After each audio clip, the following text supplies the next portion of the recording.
শুধু তাদের দল ছাড়া সাধারণ মানুষের উপকৃত হওয়ার কোনো সম্ভাবনা নাই।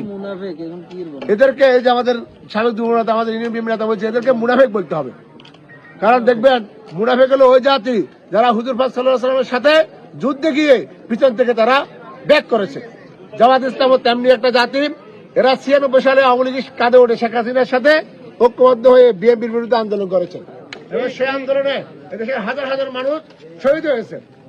আমরা এদের সেই সময়ের আন্দোলনের নমুনা আমরা অনেকে দেখেছি, যাদের প্রাপ্তবয়স্ক যারা দেখেছেন। এজন্য এই জমাত থেকে আমরা দূরে থাকতে হবে। এদের কথার সাথে কাজের সাথে কোনো মিল নাই। তো ভবিষ্যতে আমরা সকল ভেদাভেদ ভুলে গিয়ে আমরা দেশনেত্রী বেগম খালেদা জিয়ার নেতৃত্বে, তারেক রহমানের নেতৃত্বে আমরা ঐক্যবদ্ধ থাকার চেষ্টা করব।